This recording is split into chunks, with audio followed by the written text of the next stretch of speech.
Good morning. Great to be on Daybreak. Leanne, Anthony, here's what we know right now. According to the Amarillo Development Group New Commerce Partners, they bought the Commerce Building back in September of 2013 for almost $1.7 million. So now the question remains, why did the AEDC purchase that same building for nearly double that amount just months later? This morning, we're tracking your tax dollars.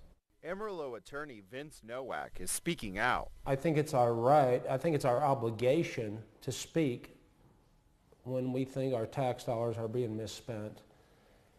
I raised the issue of AEDC spending locally, and I did not get any response whatsoever. So I took my concerns to the FBI. Nowak isn't the only one with concerns about the AEDC's transaction. Amarillo businessmen Craig Galtaire and Victor Leal say they both filed open records requests with the AEDC after the Commerce Building deal was signed. So when you start digging into the Commerce Building transaction, you see on record from the records request that I think $1.6 million was given to Microbeef to vacate that building. And then after the building was vacated, then the question has to be posed, why did the AEDC want that building vacated? Well, apparently, I mean, if by the manner of deduction or logic, they had already been discussing this move of bringing, again, a good move of bringing a WT campus downtown Amarillo. So if that was the case, logically you ask, why didn't they go ahead and purchase the building at that time? Back to Nowak, he says he went to the AEDC to ask about expenses to the purchase of the Commerce Building. Given the benefit of the doubt, it's worth $1.6 million. We spent $4.7 million on it.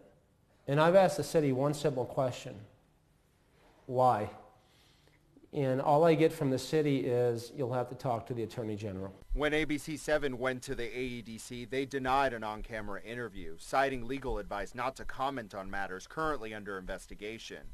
Laying out the facts for you, the AEDC bought the building for $3.1 million from New Commerce Partners, which is a part of the Prana Development Group led by Alan Rhodes, a shareholder of the Underwood law firm, and Joe Bob McCart of McCart & Associates. Rhodes offered all of the documents related to the transaction to us, including letters of intent for potential tenants. He said he planned to retain ownership of the building.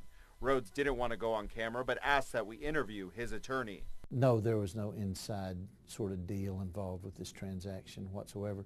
The original purchase was done for the purpose of filling up this building, as had been done with other projects by Rhodes and McCart in the past. $3.1 million was the value suggested by a restricted appraisal done by Steve Rogers. Steve Rogers is now a candidate for Amarillo City Council Place 4.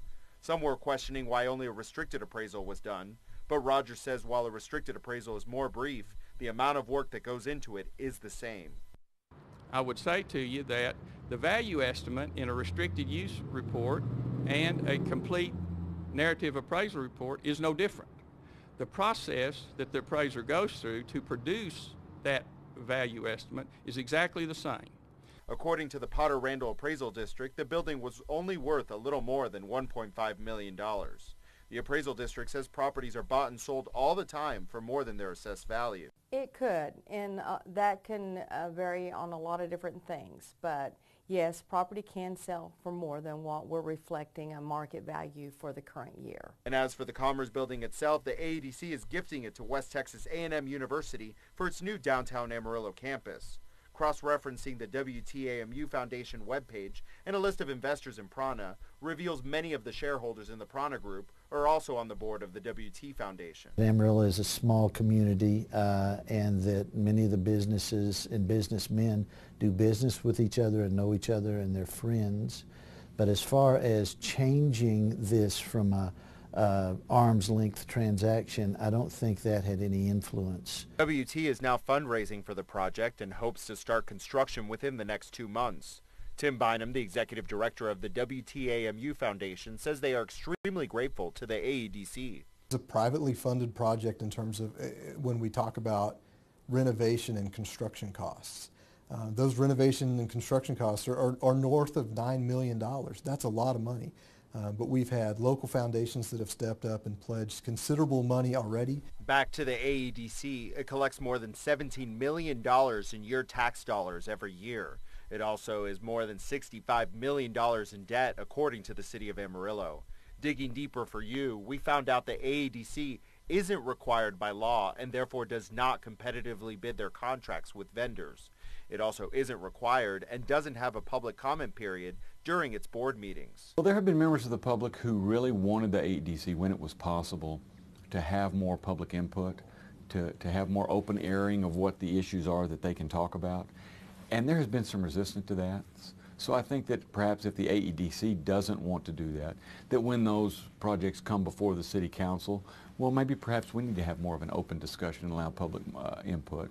Concern now extends to candidates for the Amarillo City Council. Well, my concern is that there's a federal investigation going on about misappropriation of public funds, and it's ridiculous to have a transaction with the building that's appraised at a value that wasn't the Potter Randall County Appraisal District value, that increased dramatically over a small period of time. Walter Wolfram, another candidate for Amarillo City Council Place 4, says he thinks having a campus downtown is a positive step. Questions are now in the air. To get the FBI here to look at something, there's something really wrong. And that's actually an embarrassment to the city, that we have the FBI showing up with subpoenas. And it's an embarrassment to the process. And we should learn from that by saying this can't ever happen again. As we mentioned, we did reach out to the AEDC for an on-camera interview, but they declined, citing legal advice not to comment on the Commerce Building since there is an ongoing federal investigation. As for right now, questions still linger as we wait for that federal investigation to conclude. This is, of course, a story we're following very closely, and we'll have an update for you next Thursday.